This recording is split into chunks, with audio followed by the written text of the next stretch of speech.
क्लेश बड़ा मचा हो, ऐसी हो गया मन में कि अब ये तनाव बहुत बढ़ गया है, संबंध टूट जाएगा, तो निवेदन है सोमवती अमावस्या के दिन आप भी सोमवती अमावस्या के दिन पीपल के वृक्ष के नीचे जाकर उस पीपल की पूजन कर कर उस पे कुंकु सिंदूर चंदन समर्पित कर कर कच्चे सूत से 7 परिक्रमा करिए। 7 बने तो 7, वैसे तो 108 लगाओगे तो आपके जीवन में सुखता आएगी। और ये वो सोमवती अमावस्या पड़ रही है जिसको सोम पुष्प कहा जा रहा है, पुष्य नक्षत्र पड़ रहा है और 2 शनि प्रदोष है जो स्वयं भगवान शंकर के लिए शुभ है। आप 108 फेरी लगाएं, चाहे दाने से लगाएं, चिरंजी से लगाएं, जिससे भी लगाएं, पीपल की पूजन करें, जल अर्चना करें। इतना निवेदन करता हूं कि आपके घर में अशांति नहीं हो सकती, परिवार में प्रेम जरूर बढ़ेगा। निवेदन है जिसके घर में क्लेश बहुत मचा हुआ है या कोई पैसा खाकर चले गया, धन नहीं दे रहा, रुपया नहीं दे रहा और बहुत मशक्कत कर लिए, हाथ जोड़ लिया, पांव पड़ लिया, रुपया नहीं दे रहा, तो काली तिल्ली को पानी में गला दीजिए और पानी में गलाकर उसको सुबह पीस लीजिए। सोमवती अमावस्या के दिन सुबह पीस लो, पीस कर एक कटोरी में उसमें पीला चंदन मिला लीजिए, उसको लेकर जाइए। 1 लोटे में दूध और जल लेकर जाइए, 5 बेलपत्र लेकर जाइए, शंकर के मंदिर में पहुंचिए।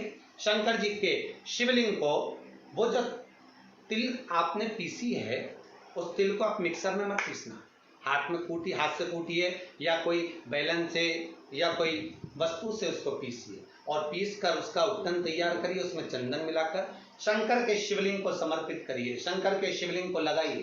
केवल शिवलिंग को ही नहीं, भगवान शंकर की संपूर्ण जलाधारी पर, जहां शंकर भगवान की बेटी अशोक सुंदरी है, कार्तिकेय जी हैं, गणेश जी हैं, उस पूरे जलाधारी में जहां पार्वती मैया भी विराजमान है, पूरी जलाधारी को समर्पित करिए। समर्पित कर कर त्रिपुंड लगाइए, अपनी 3 उंगलियां उसी चंदन पर फेर दीजिए, फेर कर अपनी कामना कर कर बेलपत्र चढ़ा दीजिए। 5 या 7 बेलपत्र आपके भाव से आप शिव को समर्पित कर दीजिए।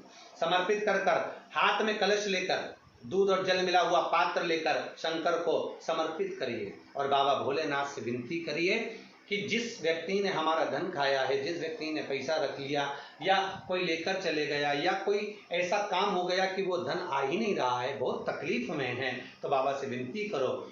मुझे पूरी उम्मीद है कि सोमवती अमावस्या इस बार आप जो कर रहे हैं, अगली सोमवती अमावस्या जब आएगी, इतनी प्रसन्न चित्त में आप ये पूजन करेंगे, वापिस करेंगे और पूरे परिवार समेत करेंगे। जब आपका धन आ जाएगा, वैभव हो जाएगा, तो आप वापिस उसको धारण करेंगे। फिर नहीं, और लिख के रखना, अगली सोमवती को फिर करना, जब सोमवती अमावस्या पड़े फिर उसको करिएगा, आपको फल अधिक मिलेगा। मेरा निवेदन, जिन कन्या और वर के विवाह नहीं हो रहे, वो सोमवती अमावस्या के दिन जाकर बाबा पीपल के पेड़ की फेरी अवश्य दें। 108 नहीं बने 7 अवश्य दें। पूजन कर कर, दिया लगाकर, घी का दीप प्रज्वलित कर कर बड़े आनंद में पीपल देव का पूजन करें। और निवेदन, जिस व्यक्ति को रोग बहुत हो, चाहे शुगर हो, बीपी हो या घुटने में दर्द हो, कमर में दर्द हो या बहुत कष्ट का जीवन निकल रहा हो, यहाँ तक कैंसर जैसी भी बीमारी यदि आपको है, तो ये सोम पुष्प को छोड़ना मत ही, सोमवती अमावस्या को मत छोड़ना। निवेदन है, आप एक पात्र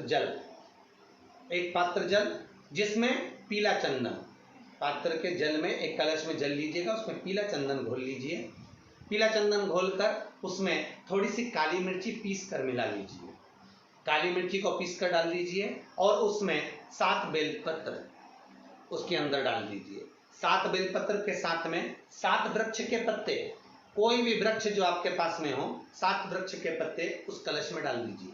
घर से निकलते समय पूरे घर का भ्रमण करते हुए, जिस व्यक्ति को रोग बहुत है उस व्यक्ति का स्पर्श कराते हुए वो जल शंकर भगवान के ऊपर समर्पित कर कर, थोड़ा सा जल बचाकर, पत्तियां सब शिव जी को चढ़ाकर, थोड़ा सा जल बचाकर शंकर की देहली पर चढ़ा दीजिए, शंकर की चौखट पर, भगवान शंकर के शिवलिंग की चौखट पर समर्पित करें। शिवलिंग की चौखट पर समर्पित कर कर उसी जल जो आपने देहली पर चढ़ाया है, उसी जल का भाग थोड़ा सा कटोरी में 1 चम्मच के बराबर लेकर आइए। जो व्यक्ति बीमार है उसके शरीर पर उसको छींटा दीजिए, 3 बार छींटा देना है, सुबह, दोपहर और शाम। उसके बाद में बाबा विश्वनाथ से प्रार्थना करिए, शाम के समय घर के बाहर एक घी का दिया अवश्य लगाइए। मुझे पूर्ण उम्मीद है सोमती अमावस्या रोग मुक्त करेगी।